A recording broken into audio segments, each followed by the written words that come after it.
Good morning guys! Good morning! Ngayon po ay Wednesday. May pasok po ulit tayo. So, may iwan na naman yung mga aso na sila lang dalawa. Tapos na po kami naglakad. Nagising kami mga 9 o'clock. So, now it's 12 o'clock and then magpiprepare naman ako papunta sa trabaho.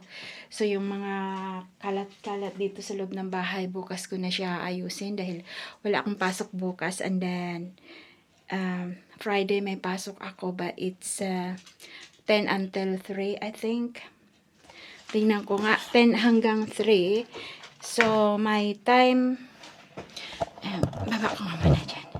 So may time akong maglinis din and then weekend wala akong pasok. So maglinis din, magpapaki na ako kasi ako naman ang aalis pagkadating ni Dave. So, ayan, tingnan niya natin kung anong oras ang pasok ko bukas. Ay, sa Friday.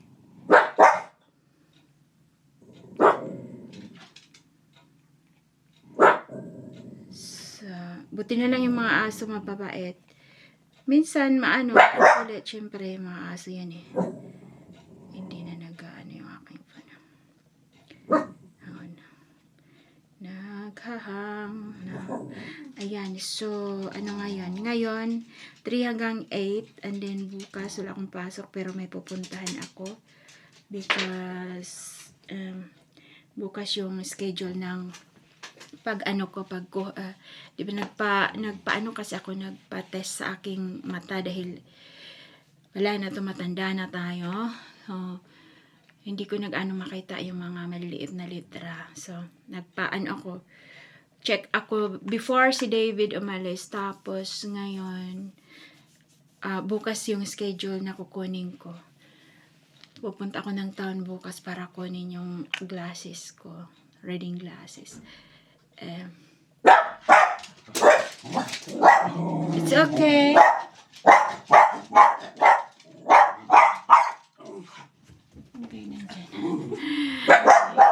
It's okay, it's okay. Pala, 6:30 ang pasok ko sa Friday, maaga. 6:30 hanggang 12. So, itong dalawa, pag may nakikita sila sa labas na sasakyan, kinakahol nila. Ayan. Meron kasing, ewan ko anong pinapaayos dyan sa kapitbahay. It's okay, guys.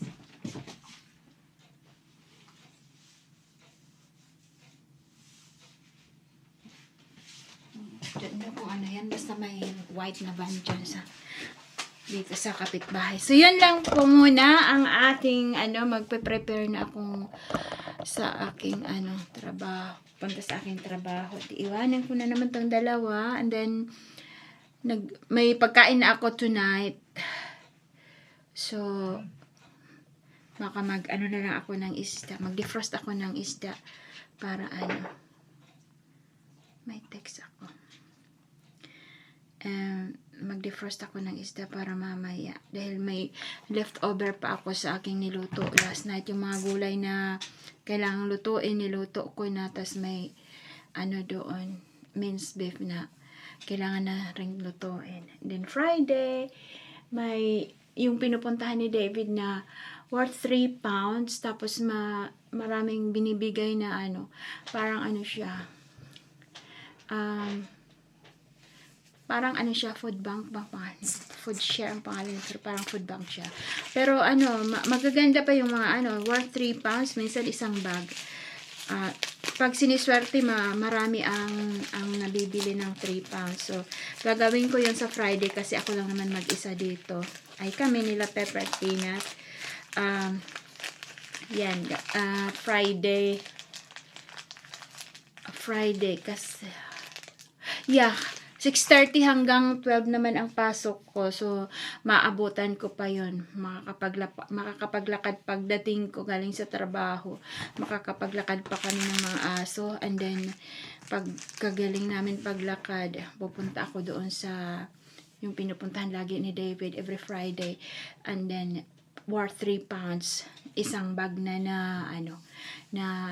mga lang, sari-sari lang. May mga gulay, mga prutas, mga groceries, ganyan. So, yun ang gagawin ko kasi para makatipid tayo. Tipid tayo kasi kailangan ko, wala nga akong pera uuwi Pero, that's not, the matter.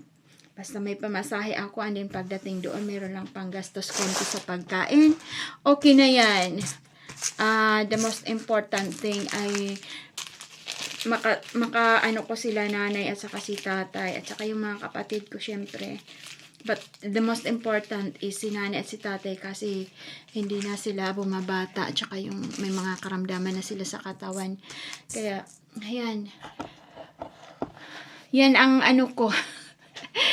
Ang maraming laman ang iniisip ko. Marami akong iniisip yan. So, yan na po muna. And then, thank you so much for watching. Maraming salamat po sa inyong suporta sa aking YouTube channel at saka sa aking FB page. Ayan, kasi kung anong ina-upload ko sa YouTube channel, ina-upload ko sa FB page. Yung pangalan po ng FB page ko ay Simpleng Buhay sa England. Yan, and then yung aking YouTube channel ay dinagdagan ko ng vlog. Madam Pango vlog na. Kasi pag sinesearch ko, merong isang Madam Pango na lumalabas. Pero yung subscribers niya ay 7 lang yata yun or ilan ba yun. Pero dalawa ang lumalabas, so parang nakakalito. Ayan na, so maraming salamat po and God bless. Bye for now. I might do more vlogs mamayang gabi after ng trabaho or baka mag-video ako pupunta at saka pabalik sa trabaho. And then mamayang gabi pagkadating ko galing sa trabaho. Okay. Bye for now. Thank you so much.